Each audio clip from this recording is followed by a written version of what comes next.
Well, hey there, guys. Good to see you back. And this week has been a busy week out in the garden. And I've been working on planting seeds, getting those rolling. Worked on some flower beds in between those. Uh, so we got those two things I've been spending most of my time on this week. But also got corn that's popped out of the ground and that I planted last week. I got a cute little story about that with a trick on how to prevent your crows from pulling that corn up. So stick with me. I got a lot to tell you about this week. One thing that has really kept me busy um, this month is watering the garden. As I plant seeds, it's just kept me going and kept me going every other day. We've had an inch and a half of rain since early March, and we are experiencing a severe drought here in Georgia. 92% of the counties have drought conditions. Okay, one of the things that I spent time doing today is just exactly like I did with the corn. If you saw that one, it said planting time. I was down on my knees with that bowl of seed, and this bed right in front of me here, I came down through that bed and planted 50 something seeds of Bush Lake 274 snap beans or green beans. And then that was the first planting of those. Then across the aisle right here in this bed, I planted again, same amount, but planted the first planting of my lima beans. I used canned green lima beans is what I'd plant. So that's the first planting of my lima beans and my snap beans or green beans today. I'm gonna spin you around and make you dizzy. But that's it. Not a lot to see, not a lot to do yet. This bed right next to that one, right here, will be is the bed for the next planting about 2 weeks from now. And then we'll move on down the line here in the next day or two. We're gonna I'll be planting all this week. I'll plant one of these beds or two every day.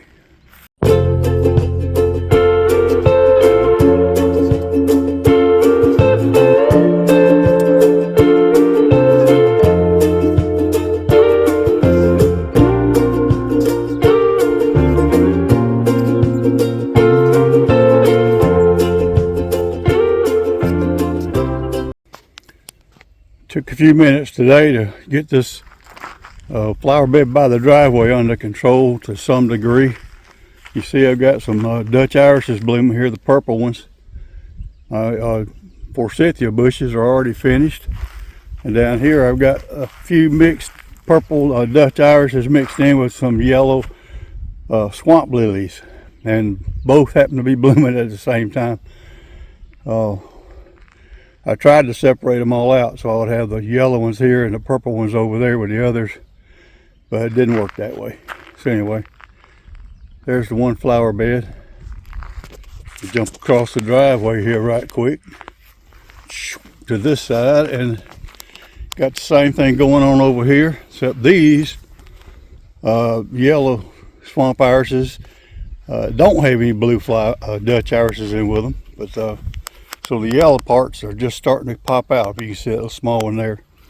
But again, I got a lot of the grasses out of it. Here's the Dutch irises on this side blooming. So yeah, it's a shame all of it don't bloom at the same time, but that was the plan, so that'd be something all year long. But anyway, worked on that today. Yeah, as we're still looking at the garden here, this one row right dead in front of me right here, this is going to be squash. I've got actually 20 planting holes, and I'm breaking it down. I planted the first 5 on that end today, and I'll rotate about every 3, 4, 5 days. I'll plant another 5, so I'll have this entire row rotating on crops. Over here I jumped over and planted this first bed right here of purple hull peas. So we got that working, and the second bed over here off to the right will be also be a purple hull piece.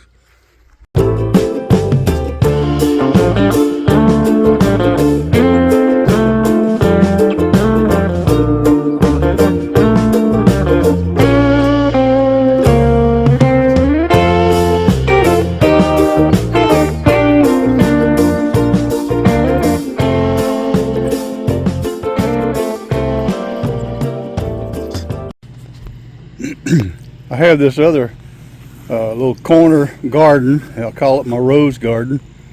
I've got three rose bushes in here, or four rather, plus the white Cherokee rose on the post there right in the back. But I had to weed eat this, try to get it reclaimed. I've got irises that are finishing up. That's what's been blooming. Here's one of my roses, my yellow rose. But here's my other Cherokee rose, the white one, against the fence there. So that's a runner. So that'll be looking good. Here's a red rose that pops out about the 1st of May. And another one right here beside this is another red rose that'll pop out around that same time. So, but it's on the front side of my garden here at the, across the fence from the garden, and it looks pretty decent for the most part. You see the line of daffodils on the border out here that are dying back now. They've already finished. So the irises have been looking good all week. Now they're finishing. So shortly these tiger lilies here will be blooming. The roses will be blooming, and I've got a lantana bush coming up there in the corner that will also be blooming. So another big project, but we're getting it under control. I don't know if you saw my other video about planting time, but I had planted some corn kernels out here in my garden, and they have sprouted, and they are up. Some of them are about 2 inches tall, as you can see here. But all down through this little half of this bed, and then jump over here, half of that bed coming back this way. Same type thing. So they're sprouted everywhere, and I'm real happy about that. But now, here's the problem. Well, since I dropped my camera out there in the hot sun, I thought I would run over here in the shade and tell you that what I was about to tell you. The one problem with that corn coming up like it has, and I personally experienced this, if you've ever planted corn, you very well may have too. It don't get much bigger than it is right now, and the crows are smart enough to know there's a corn kernel at the end of that little stalk of green.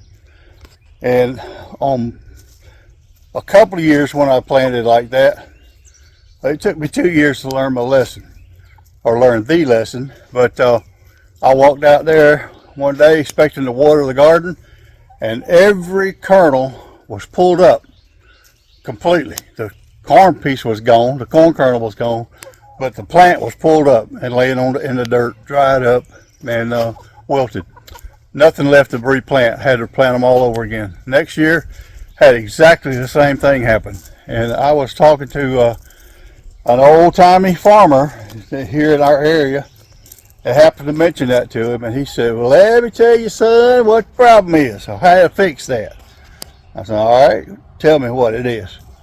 And that's what I'm about to show you. So if you've ever had this problem, or you still have this problem, or you're planting corn and you may have this problem, this works great in a small garden. You can't do it out in a big cornfield somewhere.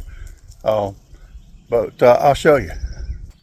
Okay, here's the answer to that puzzle, that mystery. Take a piece of string or cord, construction line, what do you want to call it, tie a stake at both ends of the bed, like so. It doesn't matter anything fancy, just a stick. And tie that So it's about 3 to 6 inches above that piece of corn.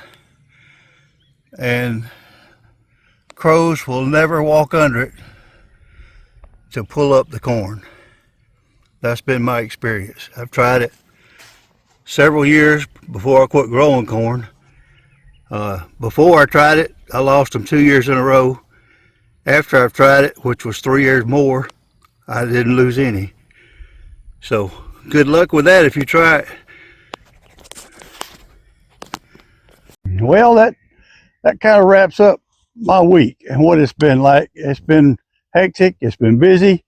Throwing other little chores here and there, along with the planting all those seeds and everything that's been going on. My name's Don, by the way, and I appreciate you joining with me. And you know, that what we just watched, that completes my first planting of seeds in the garden. Except two things. One, I have not planted any okra yet. I'll wait till after the 1st of May till it starts getting a little bit warmer, because those seeds will just lay over there in the ground and rot. And I also haven't planted any tomatoes. I've got those growing in the greenhouse. I'm trying to get those hardened off. I don't think they're quite ready. Maybe next week's video we'll be looking at planting some tomatoes. I've got my fingers crossed. We'll see how that goes. But again, I appreciate you joining with me, and I look forward to the next one. And I appreciate all of you. So in the meantime, take care of yourself. I'll see you later.